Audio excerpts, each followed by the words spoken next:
ఇవాళ పొద్దుగల కూరగాయలు తెద్దామని మార్కెట్కి పోయినుల్లా. ఇక ఆడ టమాటా రేటు చూసి నాకు చక్కెర వచ్చినంత పనైంది. ఇట్లా కాదని దుకాణంలోకి పోయి 4 కోడిగుడ్లు తీసుకొని ఉల్లిగడ్డలు వేసి కూర వండిన. అన్ని కూరలల్లో టమాటాను వాడతాం. అసొంటిది అదే కొండకి కూసుంటే ఏం కొంటామో ఏం తింటామో పోన్రి.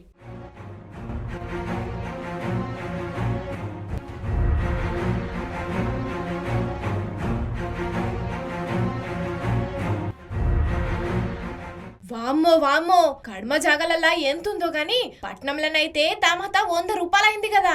మిర్చి కూడా కిలో 100 దాకున్నది. ఇక కడమ కూరగాయల రేట్లు కూడా జర అటు ఇటే ఉన్నాయి. మరి ఈ ఆనాకాలంలో టమాటా ధరలు మిర్చి రేట్లు పెరగనీకి కారణం ఏందంటే వానలకు టమాటాలు మిర్చి పంటలు రాలిపోయి దిగుబడి తక్కువ వస్తుందట. అందుకే ఆనాకాలంలో వీటి ధరలు పెరుగుతాయని చెప్తున్నారు రైతులు. ఇక కూరగాయల ధరలు ఇట్లుంటే ఉప్పులు పప్పుల రేట్లు ఏమన్నా తక్కువ ఉన్నాయా? పప్పులు కిలో దగ్గర 200 దగ్గర అవుతున్నాయి.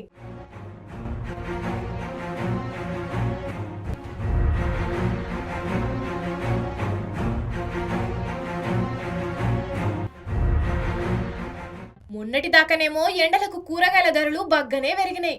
పోనీ గీ ఆనాకాలంలో అన్నిటి ధరలు తగ్గుతాయనుకుంటే పంటలు రాలిపోయి టమాటా కొండకి కూసున్నది.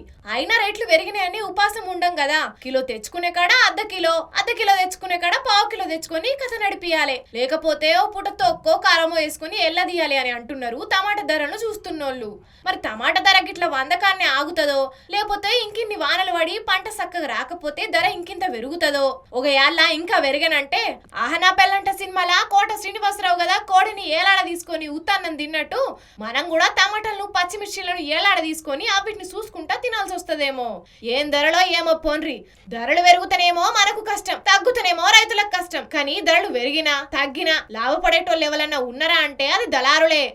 వాళ్ళ కమిషన్ ఏదో వాళ్ళు చూసుకొని రైతుల తాన అగ్గుంటారు. మనకేమో ఎక్క రేటుకు అమ్ముతారు. అందుకే వీలైనంత మట్టుకు అందరూ రైతుల తానే కూరగాయలు కొని ఆలోచనలు చేస్తే ఇటు మనకు అగోకత్తే రైతులకు కూడా ఇంత లాభం అవుతుంది. ఏమంటారులా? అంతే కదా.